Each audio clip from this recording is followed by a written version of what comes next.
Waging war on corruption. Alex Jones on the GCN Radio Network.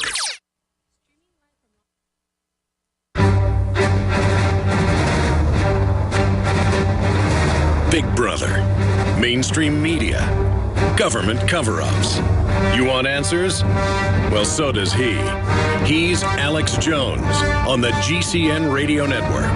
And now, live from Austin, Texas, Alex Jones. Guys, when we come back in the next segment, I'm going to finish up with Buckley, and then we're going to get into what I haven't covered yet in detail.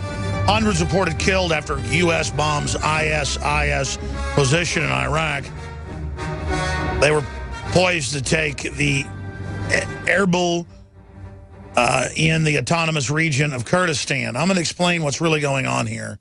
Guys, print me the Airlift of Evil, MSNBC, BBC articles from 2001. I want to just show people that there. This is totally staged, totally fake. We're going to break that down.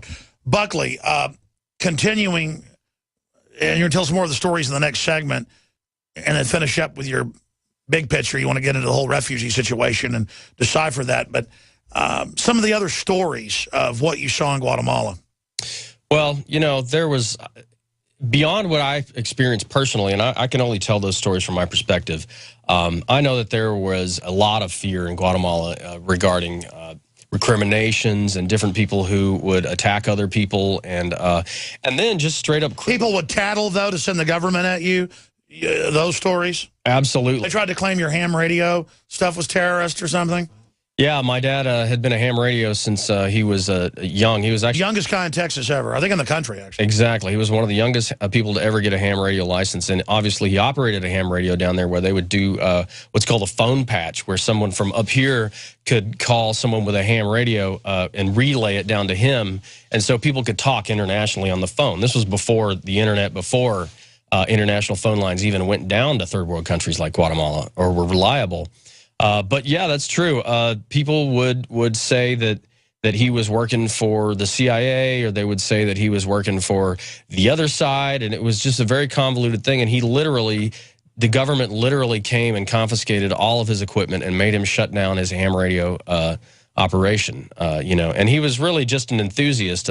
He would collect CQ cards, which is basically when ham radio people talk to each other, they send each other a card to prove that it happened. And he had it from all over the world: Africa, the Faroe Islands, Pitcairn Islands, which was a very that was a really cool one. So he talked to people all around the world doing that. Isn't Pitcairn where the bounty went? Exactly. That's the Mutiny on the Bounty place.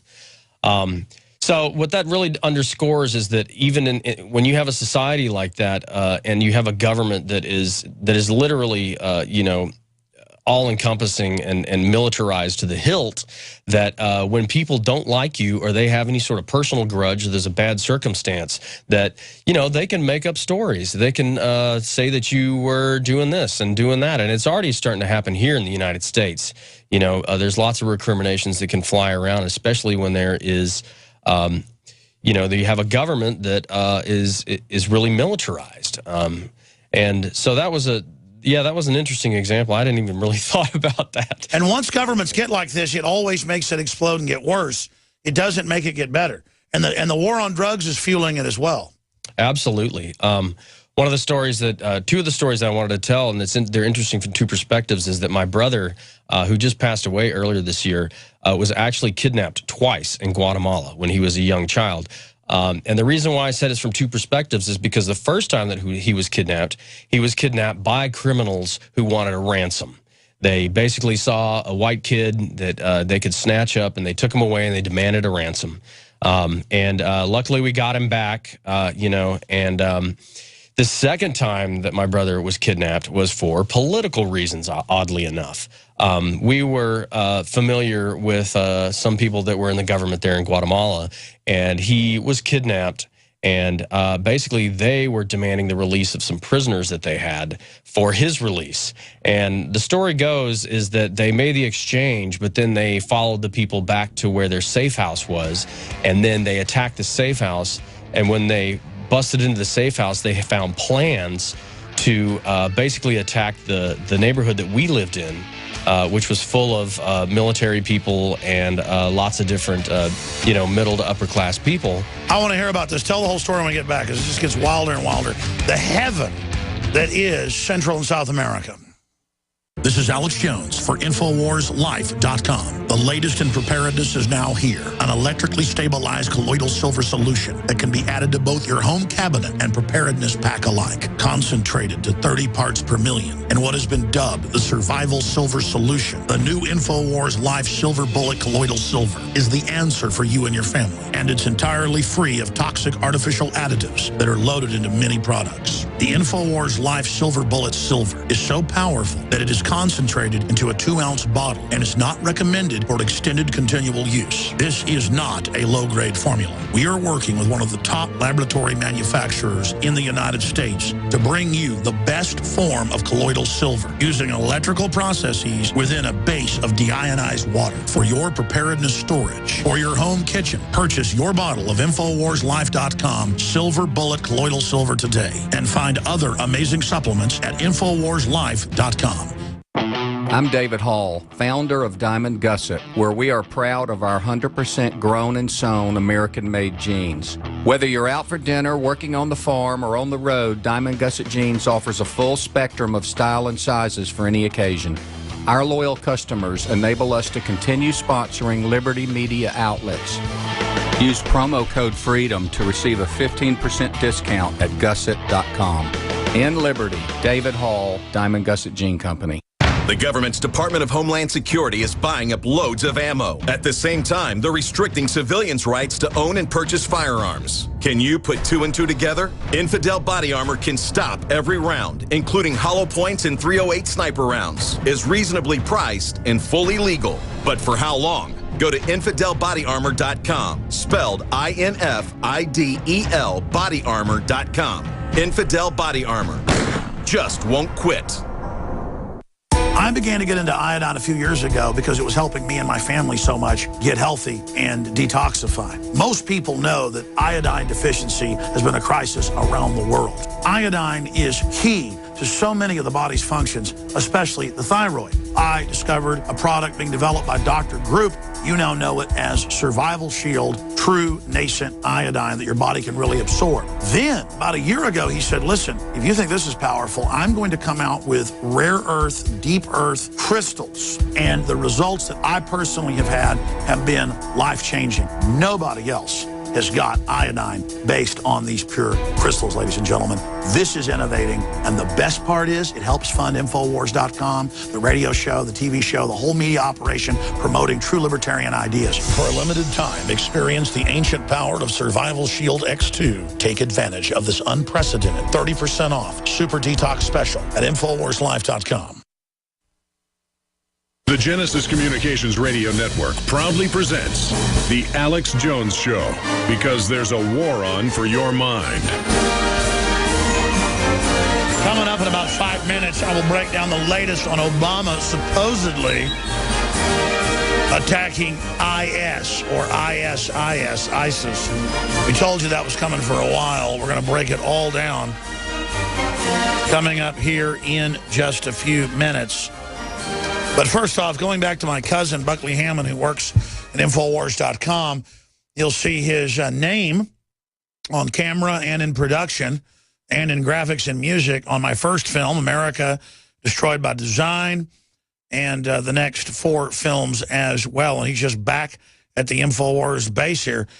22 years ago, he would help me because he had a recording studio and stuff and was already a successful DJ by the time he was out of high school. He would help me record commercials to then send a radio station and say, hey, I want to come there and cut commercials for you. And they'd laugh at me and stuff, but a few years later, they weren't laughing anymore. And I would sit there and do mock radio shows. And then I went and started doing Access Television. The rest is history. But here you are. So the first 11 years of your life, growing up in Guatemala, and so your dad's down there as a school administrator. And he also, you guys bought some property, were growing coffee. And a lot of his buddies had moved down there after Vietnam. So there was a lot of government people there as well. And even, I know, flew some planes for some folks' other job because he was a pilot.